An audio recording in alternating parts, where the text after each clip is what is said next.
अस्सलाम वालेकुम। आज हमारा टॉपिक है anatomy and physiology of digestive system. Anatomy क्या है और इसकी फिजियोलॉजी क्या है, डाइजेस्टिव सिस्टम की आज हमने ये पढ़ना है, समझना है। डाइजेस्टिव सिस्टम क्या है, यानी निज़ाम का काम खुराक को वसूल करके हज़म करके जिस्म के मुख्तलिफ अज़ा और टिश्यू के लिए काबिल इस्तेमाल और मुफीद बनाना है। इस निज़ाम के दो हिस्से होते हैं। डाइजेस्टिव सिस्टम को दो पार्ट में तकसीम किया जाता है। फर्स्ट पार्ट है एलिमेंट्री ग्लैंड, जिसे कहते हैं जीआईटी ट्रैक, गैस्ट्रोइंटेस्टाइनल ट्रैक, जो कि माउथ से स्टार्ट होकर एनस पर ख़त्म हो गया। और सेकंड पार्ट है एक्सेसरी ग्लैंड, जिसमें हमारे दांत और ज़ुबान भी आती हैं, और salivary gland, gall bladder, pancreas, liver. GIT tract जो कि माउथ से स्टार्ट होकर एनस पर ख़त्म होती है, इसमें पार्ट आते हैं mouth, oesophagus, stomach, small intestine, large intestine, और एनस पर आकर ख़त्म हो जाती है जीआईटी ट्रैक। स्टार्ट करते हैं डाइजेस्टिव सिस्टम। डाइजेस्टिव सिस्टम जो खुराक के हाजमे का अमल है, ये स्टार्ट कहाँ से होती है और ये ख़त्म कहाँ पर होती है, और हर किरदार का, हर हिस्से का इस पे क्या अमल होता है। फर्स्ट है माउथ, यानी कि मुंह, जहाँ से खुराक का हाजमे का अमल स्टार्ट होता है। चीक यानी रुखसार, मुंह का अंदरूनी हिस्सा बनाने के लिए दोनों इतराफ दाएं बाएं से घेरती है। इससे बकल कैविटी मुकम्मिल होती है। हमारे मुंह में दो तरह के पैलेट पाए जाते हैं। फर्स्ट एक soft and second is hard. इनका भी खुराक को चबाने में और हाजमे में अहम किरदार अदा करते हैं। और हमारे मुंह में तीन तरह के स्लाइवरी ग्लैंड पाए जाते हैं, जो मुख्तलिफ तरह की रतूबतें म्यूकस खारिज करते हैं, यानी रिलीज़ करते हैं। फर्स्ट है parotid gland, second is submandibular gland, third is sublingual gland. ये हम स्लाइवरी ग्लैंड यानी कि दूध के बारे में पढ़ चुके हैं, जो मुख्तलिफ तरह के रतूबतें खारिज करते हैं और अपनी खुराक में शामिल करते हैं। फिर बात करते हैं टॉन्सिल्स की। ये माउथ के पार्ट में ही इंक्लूड होती है टॉन्सिल्स, यानी कि गले। टॉन्सिल्स किससे मिलकर बनते हैं? लेम्फॉइड टिश्यू से मिलकर बनते हैं। और ये रिलीज़ क्या करते हैं? ये लेम्फोसाइट रिलीज़ करते हैं। लेम्फोसाइट का क्या काम होता है? इसके दो तरह के काम होते हैं। फर्स्ट इज़ ये काम करता है डिसइंफेक्टेंट, और सेकंड इज़ एंटीसेप्टिक, यानी कि हमारे खुराक में मौजूद बैक्टीरिया यानी जरासीम उन्हें ख़त्म करना और साफ खुराक को आगे एसोफेगस की नाली में भेजना। ठीक है, अब बात करते हैं टोंग की, यानी ज़बान। ज़ुबान का हमारी खुराक के हाजमे में या हमारी खुराक से लेकर इसका क्या ताल्लुक़ होता है? खुराक का जस्ट ताल्लुक़ ये होता है कि ये हमारी टेस्ट को सेंस करता है। ठीक है, सेंस ऑफ टेस्ट है ये, कि अहमियत रखता है। जिस जायके के बलाई हिस्से पर वाक़िया होती हैं, जिसके ज़रिए एहसासात किस में पहुँचते हैं? 5th 7th 8th 12th यानी क्रेनियल नर्व्स तक पहुँचते हैं। और यही क्रेनियल नर्व्स हमारा पैगाम पहुँचाती है हमारे दिमाग तक, यानी स्पाइनल कॉर्ड तक। ये पैगाम पहुँचाती है कि खुराक का जायका क्या है, कड़वा है, मीठा है। जो जायका हो, ये पैगाम हमारे दिमाग तक पहुँच जाती है। बात आप लोगों की क्लियर है? ज़ुबान के ज़रिए जायका महसूस होता है। ज़ुबान के ज़रिए अल्फाज की अदायगी के लिए आवाज़ पैदा होती है। ज़ुबान के ज़रिए खुराक निगलने में मदद होती है।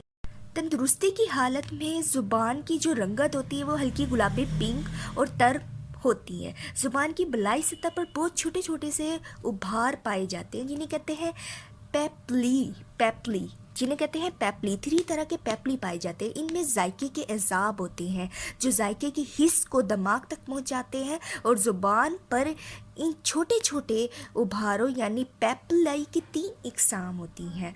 First is circumvallate, fungiform and filiform. 3 तरह के पेपली पाए जाते हैं। अब बात करते हैं फेरनिक्स की। फेरनिक्स का खुराक से हमारे डाइजेस्टिव सिस्टम में क्या रोल है। फेरनिक्स गला, निज़ामी निज़ाम और निज़ामी तनफ़ुस यानी कि रेस्पायरेटरी सिस्टम का मुश्तरका अज़ू है, क्योंकि खुराक, हवा और खुराक दोनों का इनमें से गुज़र होता है। ज़्यादातर खुराक गुज़रती है, ये मुंह के पीछे की तरफ वाक़िया होती है। फेरनिक्स मुंह के पीछे की तरफ वाक़िया होती है। फेरनिक्स के मुकाम से एक रास्ता खुराक की नाली यानी कि एसोफेगस की तरफ जाता है और दूसरा रास्ता ट्रैकिया के ज़रिए हवा की रवानी के लिए फेफड़ों में चला जाता है।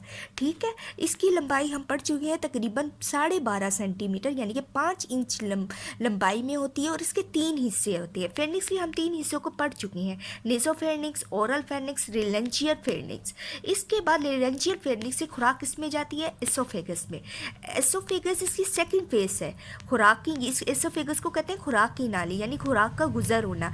मुंह से गुजरने के बाद खुराक यानी चबाने का अमल, उसमें रतूबतें शामिल होने के बाद खुराक का जो गुजर होता है वो एसोफेगस पे जाता है। ये इसकी सेकंड फेज़ है। फिरेंजियल से एसोफेगस फेस पाया जाता है, जिसमें ये खुराक का जो गुजर होता है वो एसोफेगस से होता है। ये प्रीस्टेलिक एक्शन के तहत होता है। प्रीस्टेलिक एक्शन क्या है, मसल्स का कंट्रैक्ट होना और रिलैक्स होना। जब खुराक का गुजर होता है यानी खुराक एक रास्ते से गुजर रही है तो वो अपना रास्ता खोलती जाते हैं ये मसल्स, और ये खुराक का गुजर इजीली हो जाता है और ये खुराक की मूवमेंट यानी कॉन्ट्रैक्ट और रिलैक्स होने का काम प्रीस्टेलिक एक्शन के तहत होता है। ये बात आप लोगों को क्लियर है। एसोफेगस में क्या अमल करदार होता है खुराक की गुजर के लिए, और एसोफेगस से खुराक गुजरने के बाद नेक्स्ट किस फेस में जाती है। खुराक एसोफेगस से गुजरकर स्टमक में आती है यानी कि मैदे पर। मैदा ये निज़ाम का सबसे चौड़ा और खोखला हिस्सा होता है जो पानी के छोटे मशकीज़े की शक्ल का होता है। ये पेट के बलाई और वस्ते हिस्से पर तकरीबन अमूदी सतह पर वाक़िया होता है। मैदे के दर्ज झील हिस्से होते हैं, ये पढ़ चुके हैं कि मैदे के कितने पार्ट होते हैं। मैदे के जो पार्ट होते हैं, fundus, body, greater curvature, lesser curvature, pyloric, sphincter, ये पार्ट होते हैं। मैदे का काम क्या होता है। मैदे में मुख्तलिफ़ किस्म के खलियात यानी कि सेल पाए जाते हैं जो कि म्यूकस को रिलीज़ करते हैं और कुछ पेप्सिन रिलीज़ करते हैं और जबकि कुछ एसिड रिलीज़ करते हैं। जो मैदे का जो पाइलोरिक पार्ट होता है वो एल्कलाइन म्यूकस को रिलीज़ करता है। अब बात करते हैं गैस्ट्रिक फंक्शन। इसके मतलब स्टमक के काम क्या है और इसकी नेचर क्या है। इसकी नेचर एसिडिक है और इसमें भी मसल्स कंट्रक्शन और रिलैक्सेशन होती है। जैसे कि इसोफेगस में प्रीस्टेलिक एक्शन होता है, प्रीस्टेलिक वेव उठती हैं, इसी तरह गैस्ट्रिक फंक्शन मैदे में भी प्रीस्टेलिक वेव उठती हैं यानी खुराक कहीं पे मसल सुकड़ते हैं तो कहीं पे मसल रिलैक्स हो जाती हैं। इस अमल में खुराक स्टोर होती है मैदे में खुराक स्टोर तकरीबन 3 से 4 घंटे तक इजीली स्टोर हो जाती है। मैदे के हिस्से फंडस के मुकाम पर, फंडस मैदे का फर्स्ट पार्ट है, फंडस के मुकाम पर प्रीस्टेलिक वेव उठती हैं जो खुराक को पाइलोरिक यानी छोटी आंत तक पहुंचाती है। पाइलोरिक किसका पार्ट है, ये स्मॉल इंटेस्टाइन जहाँ से स्टार्ट होती है पाइलोरिक के बाद, ये किसका स्मॉल इंटेस्टाइन का ड्यूडेनम पार्ट होता है, वहीं से पाइलोरिक स्टार्ट होती है। तो ये प्रीस्टेलिक वेव उठती हैं यहाँ से फंडस के पार्ट से जो खुराक को पाइलोरिस छोटी आंत की तरफ ढकेलती है। ये तकरीबन 1 मिनट में 3 बार उठती है। मैदे से खुराक इकट्ठी अंतड़ियों की तरफ नहीं जाती बल्कि ये माया हालत लिक्विड और तकरीबन 14 ग्राम की सूरत में एक वक्त में गुजरती है। मैदे के अज्जा तेजाबी खासियत रखते हैं जबकि छोटी आंत यानी स्मॉल इंटेस्टाइन का फर्स्ट पार्ट ड्यूडेनम के अज्जा कम तेजाबी होते हैं। जब मैदे के ज़्यादा तेजाबीपन वाले अज्जा गुजरते हैं तो स्फिंक्टर यानी पाइलोरिक स्फिंक्टर जो कि मैदे का पार्ट है सुकड़ जाता है और खुराक के गुजरने का मरहला आर्जी तौर पर रुक जाता है। इस दौरान जब ड्यूडेनम की एल्कलाइन नेचर लबलबा और पित्ते के रतूबत से तेजाबीपन की तादील यानी न्यूट्रलाइजेशन हो जाती है, जो छोटी आंत का मुंह यानी स्फिंक्टर मसल ढीले हो जाते हैं और हजम शुदा खुराक दूसरी कैप से गुजरती है और इस तरह ये अमल जारी रहता है। ड्यूडेनम की नेचर जो होती है वो लेस एसिडिक होती है। जब खुराक ज़्यादा एसिडिक हो तो स्फिंक्टर कॉन्ट्रैक्ट हो जाता है। इस टाइम में ड्यूटेनम की जो अल्कलाइन नेचर होती है वो रिलीज़ करती है जूसेस, जो म्यूकस रिलीज़ होती है पेनक्रियास से भी और गॉल ब्लेंडर से भी, जो इसको न्यूट्रलाइजेशन कर देता है और सफंक्शन रिलैक्स हो जाते हैं और फूड इजीली पास हो जाता है। जब स्टमक से खुराक, ये जो से जब फूड स्टमक में होता है, इसकी जो मसल्स लेयर होती हैं, जब खुराक मैदे में पाई जाती है, जो उसकी जो म्यूकस लेयर है वो डाइजेस्टिव फ्लूइड रिलीज़ करती है, किस फॉर्म में? गैस्ट्रिक जूस की फॉर्म में रिलीज़ करती हैं। मुख्तलिफ़ किस्म के एंजाइम्स रिलीज़ करती है जो कि खुराक में शामिल होते हैं और इसकी खुराक में मौजूद एंजाइम्स की वगैरह की तोड़ फोड़ करती है, जो हमारे मुख्तलिफ़ जिस्म में खून की रवानी में हमारे जिस्म में शामिल होते हैं, सेल्स में शामिल होते हैं और ये हमें एनर्जी मुहैया करते हैं एटीपी की सूरत में। ये बात क्लियर है कि जो स्टमक की नेचर होती है वो एसिडिक होती है। ये तेज़ाब तमाम खुराक को भी तेज़ाबीपन में मुब्तला कर देता है। खुराक पर यह तेज़ाबियत बतौर एंटीसेप्टिक और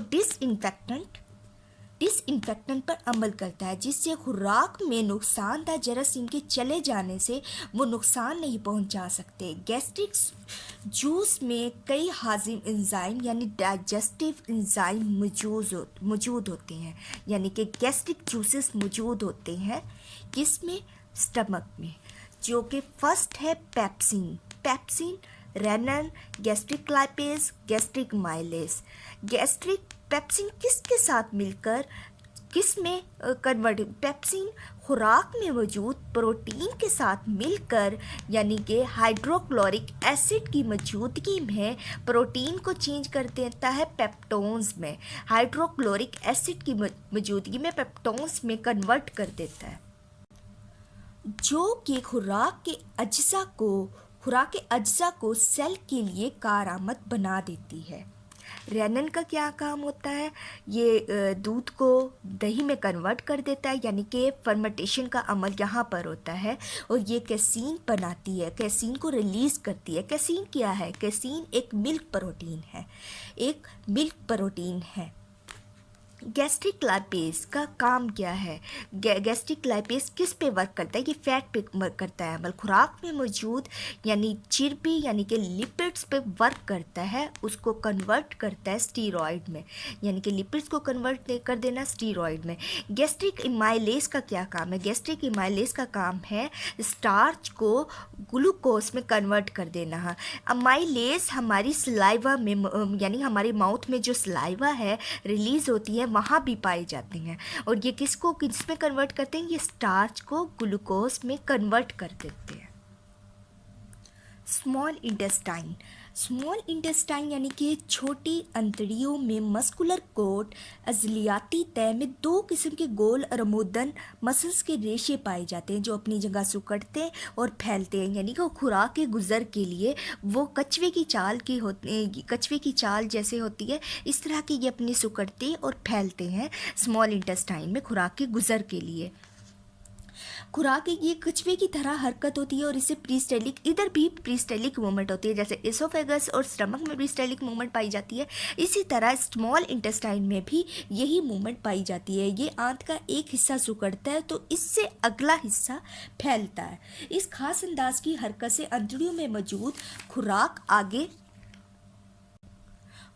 आगे बढ़ती रहती है, जिससे अंदरूनी तह पर अंग्रेज़ी हर्फ वी की शक्ल यानी कि विलाई कहलाते हैं। जबकि खुराक छोटी नाली में दी तो तकरीबन तमाम किस्म के ग़िज़ाई अज्जा यहाँ पर हज़म होती हैं और यहीं पर अब्जॉर्प्शन भी होती है और डाइजेशन भी होती है, का अमल भी छोटी आंत में होता है।